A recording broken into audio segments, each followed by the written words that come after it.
네, 안녕하십니까 당원 동지 여러분들. 지금 아직까지도 굉장히 많은 분들이 저희의 이 면접장을 잘 보고 계십니다. 이제 마지막 순서인 4번 구본철 경선 예비 후보자님 모셨습니다. 예, 간단한 자기소개 부탁드립니다. 안녕하세요. 네, 성장의 힘 구본철입니다. 안녕하십니까. 정치를 이제 하다 보면 내가 왜 정치를 하는가, 또 최종 내가 무엇이 되고자 정치를 하는가 늘 생각해 왔습니다. 그런데 저는 여태까지 만일에 내가 최고 지도자가 된다면 이 두 가지는 확실하게 챙길 거고, 또 두 가지 분야에서는 최고로 내가 실력가가 되어야 되겠다 하는 생각을 해왔습니다. 그것은 바로 안보와 경제인데, 이 두 가지 문제를 어떻게 할 거냐 하는 그런 또 그 키워드를 생각해 본다면 그것은 바로 성장이 아니겠나 하는 생각을 해왔습니다.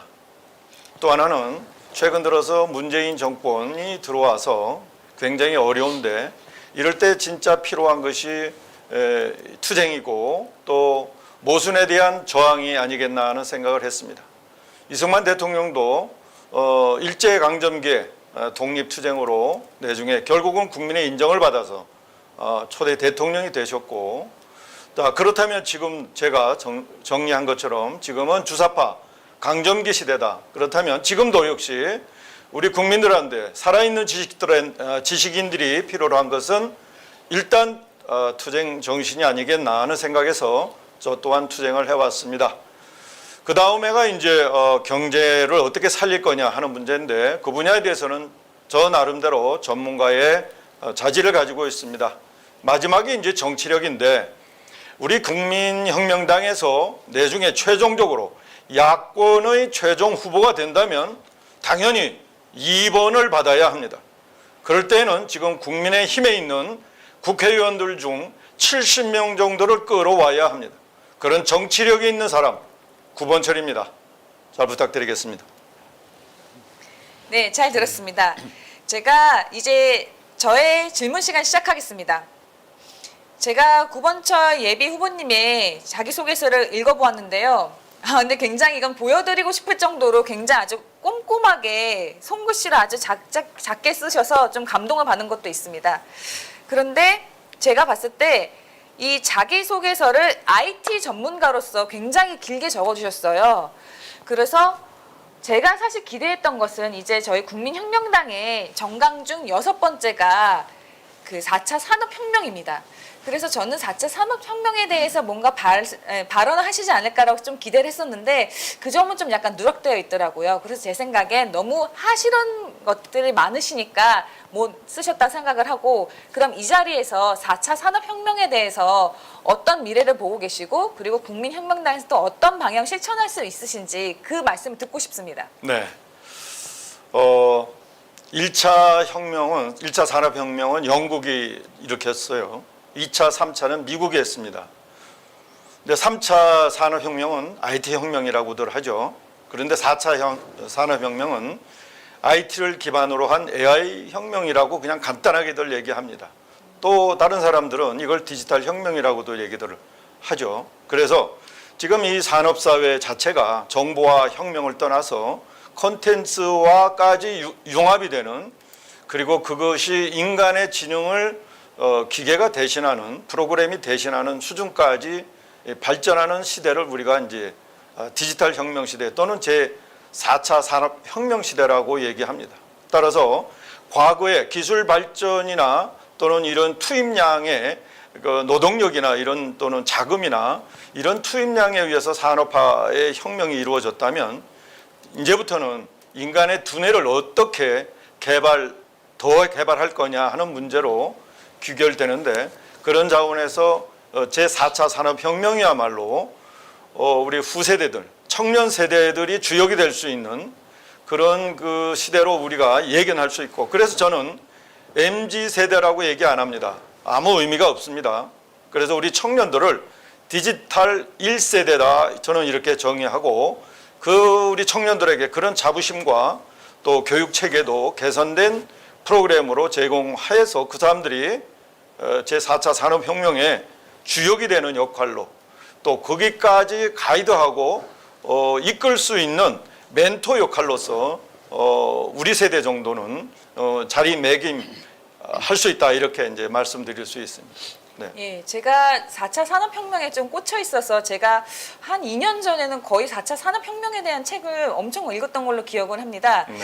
이게 그런데 4차 산업혁명이 참 무서운 것이 어떻게 보면 프로그램, 알고리즘의 자동화된 것의 진행에 많은 걸 맡기고 있지 않습니까? 그렇다면 상대적으로 열악한 지위에 있는 그 노동자들의 문제도 있어요. 그래서 어떤 분들은 4차 산업혁명이 싫다. 왜냐하면 내 일자리를 뺏어가기 때문이다. 이렇게 말씀을 하고 계세요. 근데 어떤 분들은 또 이렇게 인간이 계속 집약적인 사업을 하게 되면 사람이 여유를 잃게 된다. 사람은 정신적인 여유가 있어야지 결국 더 높은 수준으로 도약할 수 있다. 이렇게 말을 하고 있습니다.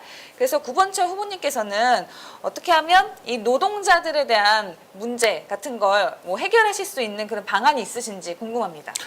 오히려 제4차 산업혁명이 진행이 되면 우리가 생각한 거의 그 평등한 또는 공평한 세상이 될 수도 있습니다. 왜냐하면 말씀드린 대로 이제 두뇌만 써야 되는 그런 상황이기 때문에 모든 자원이 혹시 그쪽으로 집중될 수 있나 하는 생각도 있을 수 있습니다. 그런데 우리 인간 생활이라고 하는 것은 또 기술이나 이 몸으로 또 역할을 해야 되는 부분이 분명히 있죠. 그래서 머리를 쓰다 보면 또 이렇게 노동력이 필요로 하는 부분에 소외가 될 수 있습니다. 그래서 하이테크 노동력을 갖고 있는 분들이 오히려 아주 귀한 대접을 받을 수 있는 그런 세상이 바로 제4차 산업혁명 시대에 우리가 새로운 잡의 형태로 나타날 수 있다. 그래서 오히려 4차 산업혁명을 두려워하지 말고 우리가 이끌어가는 사람 그리고 또 새로운 잡을 만들어가는 그런 차원에서 보면은 4차 산업혁명 시대야말로 이 직업에 귀천이 없고 오히려 공평해지는 사회가 될 수 있다. 이렇게 희망적인 그런 비전을 가져도 좋습니다. 네, 사실 국민혁명당은 아까 전에 말씀해 드렸듯이 4차 산업혁명이 정강 중 하나이기 때문에 저희 당에 맞는 방향에 맞는 대답을 잘 해주셨습니다. 네. 네, 그러면 제가 또 영역을 보니까 원자력 살리기 국민행동 상임 대표이시지 않습니까? 네. 그렇다면 지금 우리나라가 문재인 정권이 잘 가고 있던 한 세계 최고의 수준의 원자력을 자기가 멋대로 그냥 중단을 시켜버리고 또 태양광을 실컷 산을 민둥산으로 만들어버리지 않았습니까? 태양광 때문에. 이런 사태에 대해서 어떻게 하면 원상 회복을 할 수 있는지 아니면 추가적으로 더 미래의 비전이 있으신지 그 점을 좀 듣고 싶습니다. 네. 문재인 씨가 취임하고 나서 제1성으로 터뜨린 게 탈원전입니다. 근데 그 양반이 뭘 알아서 터뜨린 게 아닙니다. 그래서 대통령은 뭘 알아야 됩니다. 남이 이거 좋다 이렇게 해야 된다라고 하니까 이렇게 터뜨린 겁니다. 근데 지금 뭐 대장동 스캔들을 다 얘기를 하는데 대한민국의 아마 당군 이래로 제일 큰 부패 스캔들은 바로 이 탈원전입니다. 이 탈원전을 통해서 지금 저들 식구들이 부역자들이 해먹은 것이 50조 정도 될 거고요. 또 앞으로 뭐 특정 지역 같은 경우에는 계속해서 태양광 풍력 이런 걸 깔아버리겠다고까지 얘기를 합니다. 자, 이념을 앞서서 저들은 완전히 먹거리의 소스로 생각하는 것을 이 탈원전에서 찾았습니다.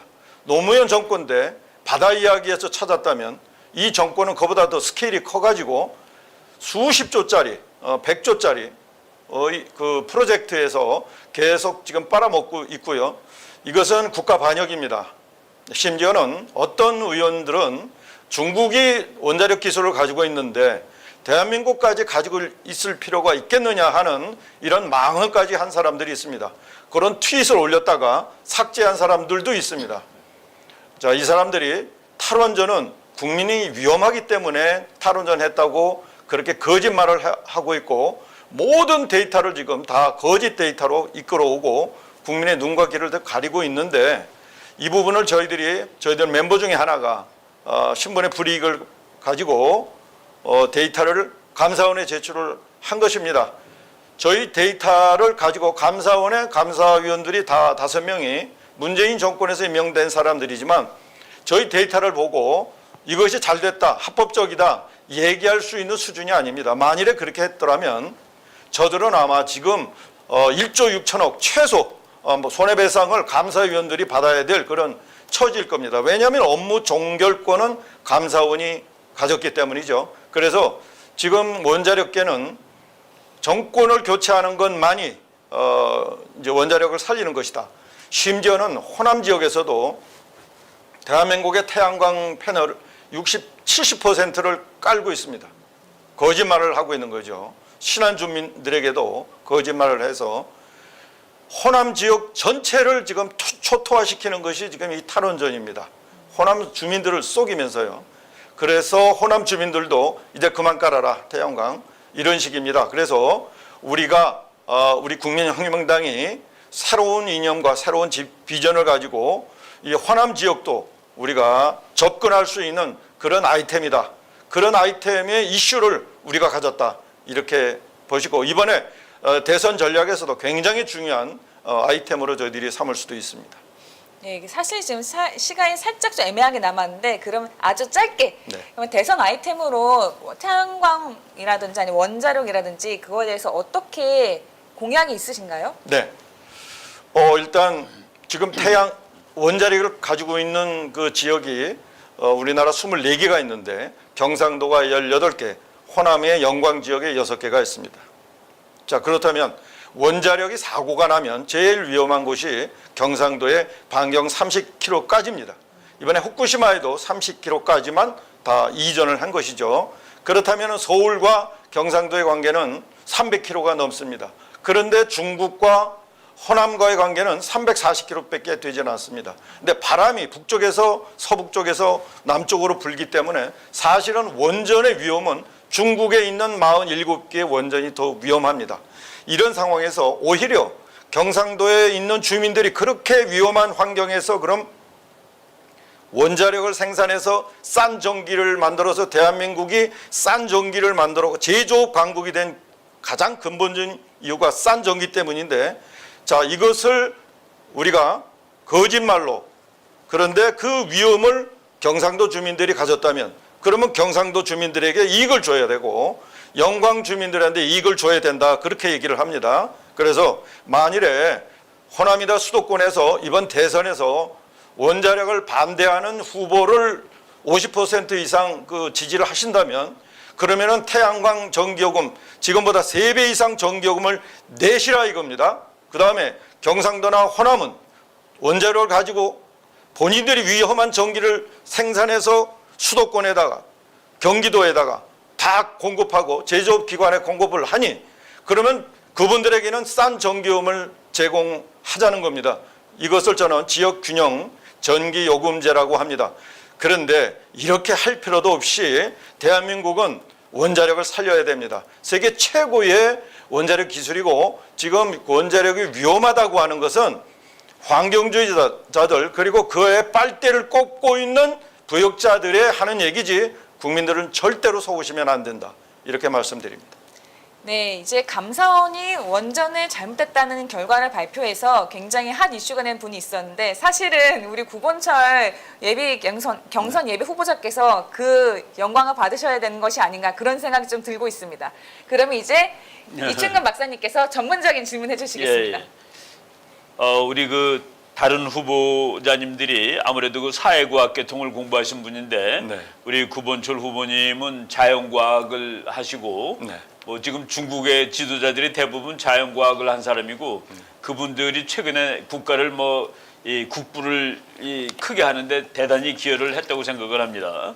제가 이 하버드 대학 교수가 어떤 나라는 왜 부자가 되고 어떤 나라는 왜 가난해지느냐를 그 설명하는 책에서 아주 재미있는 얘기를 했는데 국가가 3개가 있다고 그랬습니다. 3가지 종류의 국가가 있는데 하나는 국민들이 살을 빼기 위해서 돈 쓰는 나라, 그러니까 잘 사는 나라들이죠.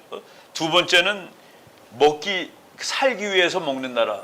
세 번째는 다음 끼니를 걱정해야 되는 나라.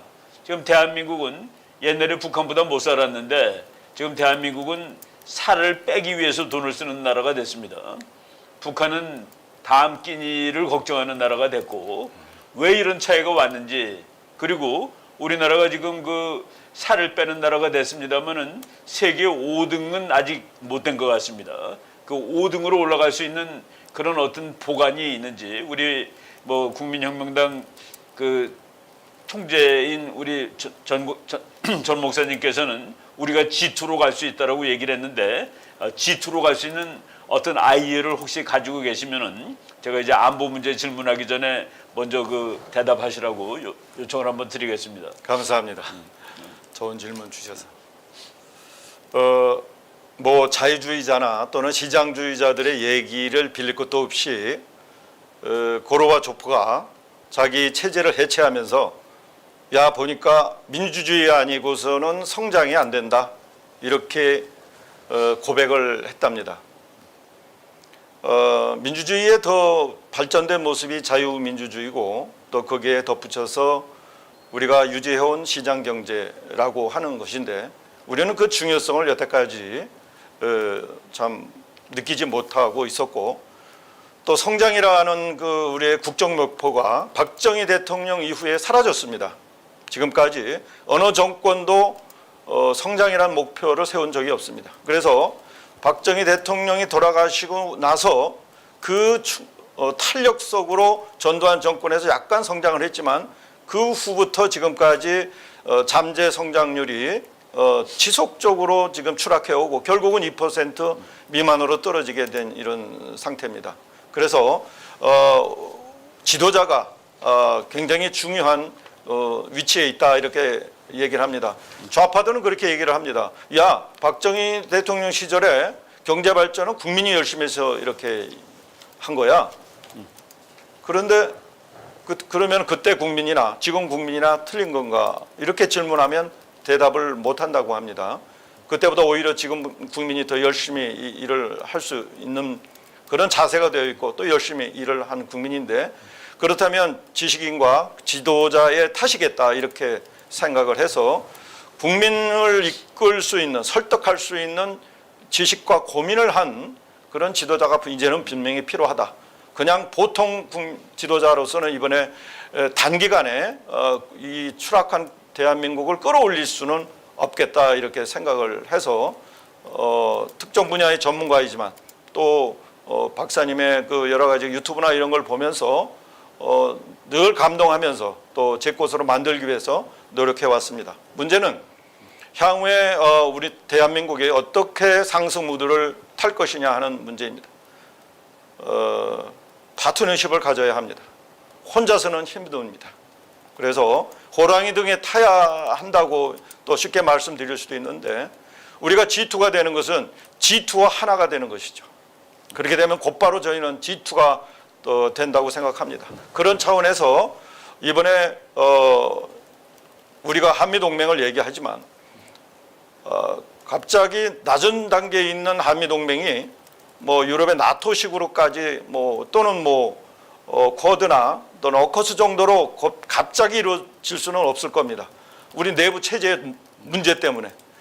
그렇지만 우리가 이번 기회에 그걸 정말 극복하고 해소하고 미국과 거의 한 몸이 돼서 또는 한 시장이 돼서 그야말로 그 박정희 대통령이 일본의 기술을 끌어들여서 우리가 산업혁명을 일으켰듯이 앞서가는 미국의 디지털 기술을 우리가 수입해서 이제 단기간 안에 미국과 같은 G1의 파트너십이 이루어진다면 저는 G2가 틀림없이 될 수 있다 생각을 합니다.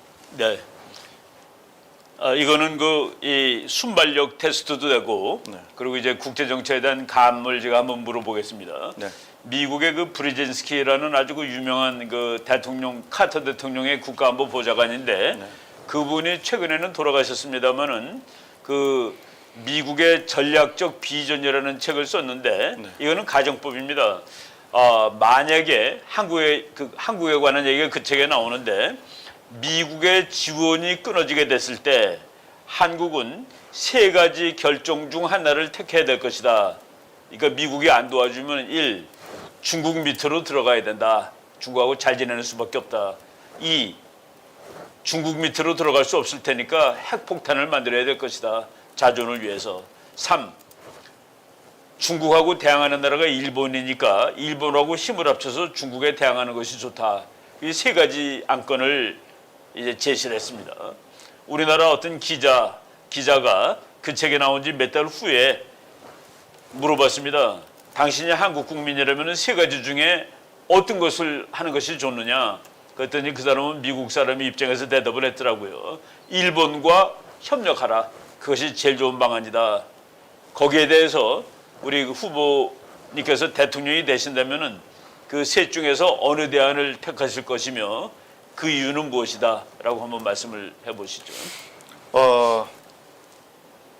현실적으로 미국이 철수한다면 그것은 그 역할을 분명히 누구한테 줄 것이다. 동북아에. 그 역할을 우리가 맡았으면 좋겠지만 스스로 그 역할을 분명히 누구한테 준다면 그건 일본일 것이다 라고 생각을 합니다.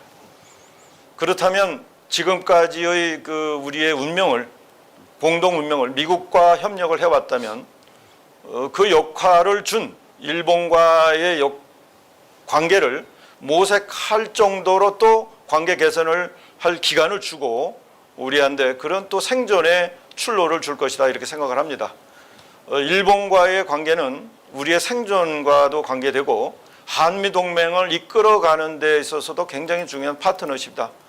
우리의 모든 구원을 덮고라도 미래를 얘기할 수 있는 지도자는, 제일 용감한 지도자는 바로 일본과의 관계를 분명하게 비전을 제시하는 그런 지도자여야 한다 이렇게 생각을 합니다. 예. 네. 뭐 우리 그 이공계통 쪽으로 이제 전문하셨음에도 불구하고 아주 상당히 정확한 대답을, 현실적인 대답을 하셨다고 생각을 합니다. 시간이 많이 없는데 어떤 대통령 후보를 꿈꾸던 분이 그 연평도 사건이 났을 때 저한테 누가 쐈냐? 그래서 내가 김정은이가 쏜 거죠. 그랬더니 김정은 말고 장군이 쏘지 않았겠냐? 그래서 내가 사군단장이 쐈을 거다. 그랬더니 그분이 그러면 그놈 집 앞에 폭탄이라도 한 방 날려야 되는 거 아닙니까? 라고 이제 말을 하신 적이 있는데 대통령이시라면은 그런 상황이 왔을 때 어떻게 하실 겁니까? 일단은 과거와는 다른 차원의 우리가 전략을 세워야 합니다. 군에게 분명히 그 목표를 하달해야 되겠고, 과거에 우리가 국력이 북한과 비슷하고 또 우리 독자적인 운영 능력이 부족했을 때에는 남북 협력 또는 대화 협상, 또 웬만한 또 저들의 그 도발에는 우리가 인내하고 미국과의 관계 이런 걸 또 고려해서 적극적인 대응을 못했겠지만 이제는 그렇게 하면은 안 됩니다. 우리의 안보를 위해서도 분명히 한 번은 우리의 능력과 의지를 보여줘야 합니다. 만일에 천안함이나 어떤 형태로 도발이 이루어진다면 주석공은 아니더라도 그걸 도발한 책임자는 분명히 응징받을 수 있다. 이스라엘식의 모델로 우리는 한 번은 해야 된다. 그런 능력이 갖춰져야 되고, 그 능력을 갖추기 위해서 한미일 동맹이라든지 한일 간의 관계도 개선할 수 있는 지도자가 되어야 된다. 이렇게 생각을 합니다. 네, 지금 이제 20분이 지났습니다. 이제 원전 지역 주민들에게는 전기료를 감면해서 평등한 지역 균형 전기 요금제를 추진하자는 공약, 매우 구체적이면서 문재인 정권이 태양광으로 망쳐놓은 국토를 회복하는 데 도움이 되겠습니다. 원전 회복이라는 국민혁명당 6번째 공약에 부합하는 경선 예비 후보자이십니다. 네, 이제 오랜 시간 시청하시느라 매우 고생하셨습니다. 저는 이번 프로그램을 진행하면서 이 댓글을 보았는데 가장 감동적이어서 여러분들께 소개해드리고자 합니다. 왜 저들은 정말 나라와 민족을 위해서 어떤 생각을 가지고 있는가? 그 사람은 어떤 가치관을 가지고 있는가? 다른 정당의 면접 영상에서는 그런 점을 알 수 없어서 참 답답했는데, 이런 내용을 알 수 있는 국민혁명당의 경선 예비 국민 면접을 보고 있자니 마음이 뭉클하네요. 그렇습니다. 국민혁명당은 진정한 우파 정당으로서 이렇게 훌륭한 후보님을 후보로서 등록하게 할 수 있다는 점에 대해서 매우 자부심을 가지고 있습니다. 그리고 대통령 후보를 선출하는 그 모든 과정은 전부 당원 여러분들의 축제입니다. 그리고 각 후보님들의 간단한 소개 영상은 국민혁명당 유튜브 채널과 너하라 TV에 올라가 있습니다. 골고루 모든 후보님들에 대해서 시청 부탁드립니다. 각 후보님들의 영상을 주의 깊게 보시고 어떤 분이 국민혁명당 대표로서 적합할지 판단하시길 바랍니다. 그리고 앞으로 있을 경선에도 많은 관심과 참여 부탁드립니다. 시청해 주셔서 감사합니다. 네.